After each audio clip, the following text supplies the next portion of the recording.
How's it going, everybody? John here, and I wanted to document my first experience with my first kidney stone in case you might be going through the same thing, and maybe you're like me, you couldn't really find anybody else talking about exactly what they went through to tell you what you might be going through. So in this video, I'm going to talk about my symptoms, what helped me, how long it took the stone to pass, just in case you're worried about what you're about to go through. And I think in my experience, it wasn't as bad as the stories I've been told, mainly because I had some help in dealing with things. So let's start off first with my onset of symptoms. So for me, the symptoms came on very quickly. So I was driving home from work and I started to feel like I had a really bad back ache, like a pulled muscle in my back. And it started off, not too bad at first, but within the span of about 10 minutes, it went from, there's something to, oh my God, make this stop right now. And I actually was on my way home. I pulled over to stop and I got up to walk around. And that kind of helped me get over the initial bite of the pain. But I had to get home as fast as I could. And at that point in time, I didn't know I had a kidney stone. So I thought it was just a backache, and I took some naproxen, and that seemed to help fine enough. And so the next day came around, back hurts again. It was so bad, just as bad as the day before. And the pain wasn't just on my back. It was on my back, and it stretched around to my stomach.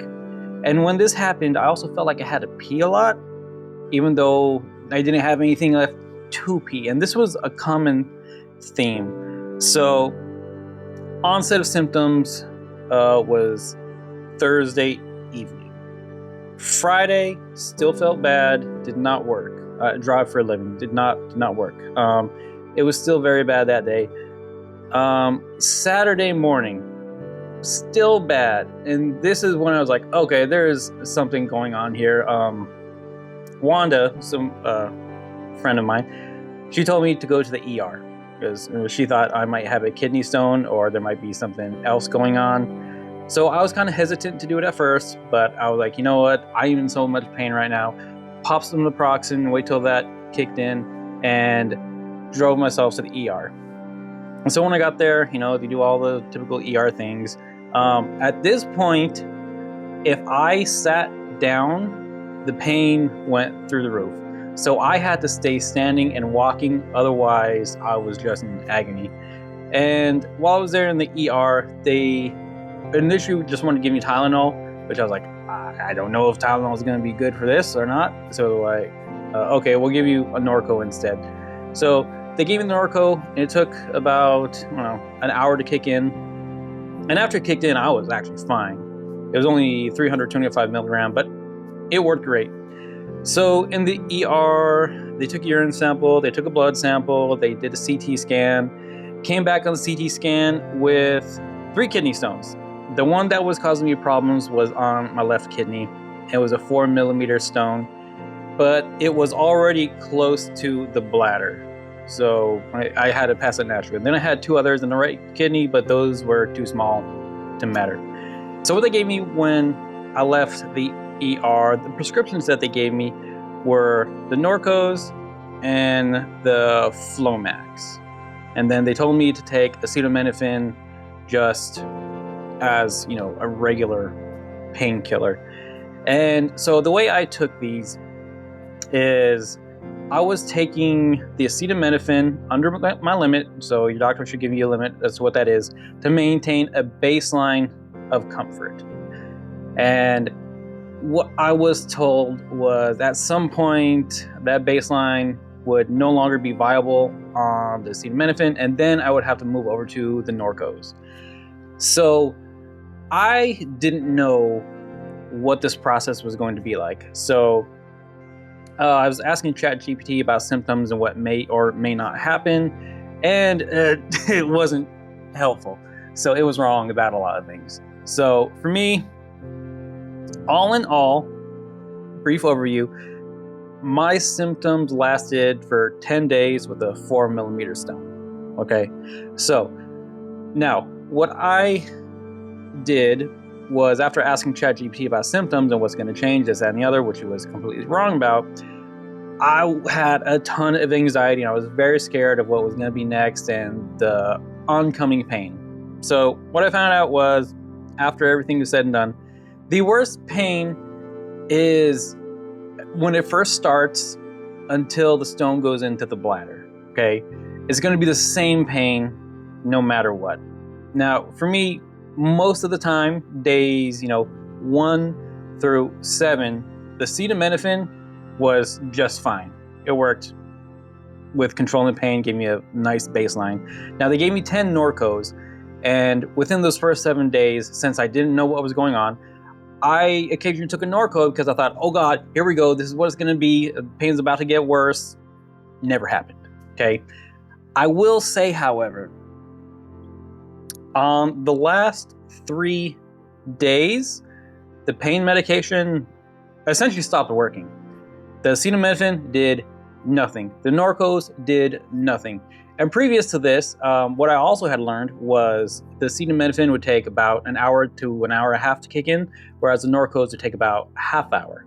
So keep that in mind when you're trying to decipher what your schedule for your medication is going to be.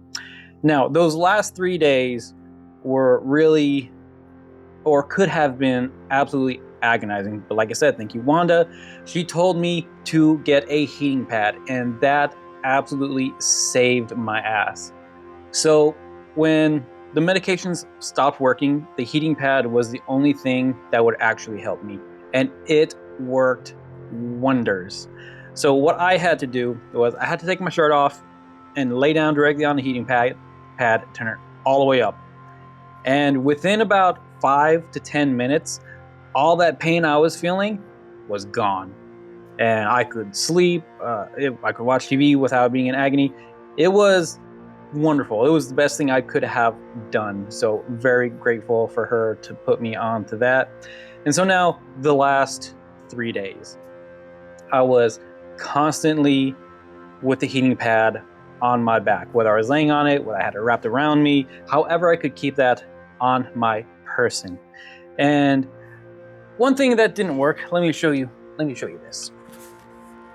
These garbage Walgreens heat wraps. These did nothing.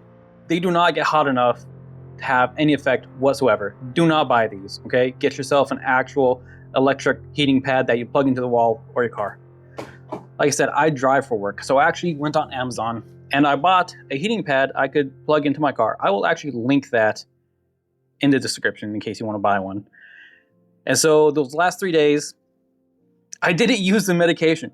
I just didn't. It wasn't doing anything at that point. I just laid down and slept as much as I could. And then one night, I guess the kidney stone just passed into my bladder while I was asleep, which I guess is another saving grace for me. And then between the time of me waking up without any back pain or stomach pain to me actually passing the stone took about 12 hours. And now my stone was relatively small, 4 millimeters. And during the day, I noticed I had the urge to pee all the time, even though there was nothing to pee. And that's a good indication that the stone is now in your bladder. And now with my stone only being 4 millimeters, when it did actually pass, I didn't get to see it because I was, taking a dump at the time, but it came out pretty quick. It just felt like my thing inflated and there was an interruption in my stream. It stung a little bit, but it wasn't really that bad. On a scale of 1 to 10, the sting was like a 2.5. And then my thing still stung for an hour, maybe. And then after that, I was good. And I'm all back to normal now. And so that was like 5 days ago or something like that. And so my experience was not as bad as it could have been, partially because of the size of the stone, but mostly because of the heating pad. You need a heating pad This is going to be, at least for me, it was the only thing that helped after a certain point. And so compared to how much other people have suffered with a kidney stone, on a scale of 1 to 10, I think I got off, pretty easy. With 10 being the worst it could be, mine was maybe a 5. Like I said, because of the heating pad. Without that, this would have been unbearable. It would have literally been unbearable, and I don't know how I would have gotten through it. But I gotta harp on the heating pad.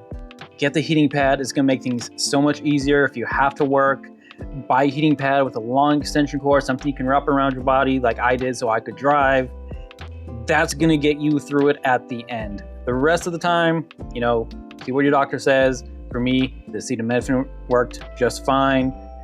When that faded out, the Norcos didn't work anymore. It was a heating pad. So that was my experience.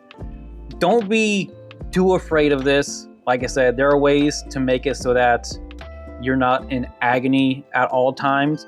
But without these things, you will be in agony. This is not a pain you could ignore. I have, chronic severe rheumatoid arthritis. I know what pain is. This was worse.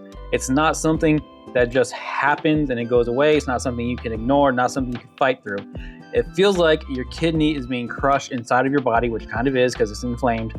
So this is my experience. It doesn't have to be the worst thing ever. You can get through it, but if you don't find some way to manage the pain, then it is going to be pure agony.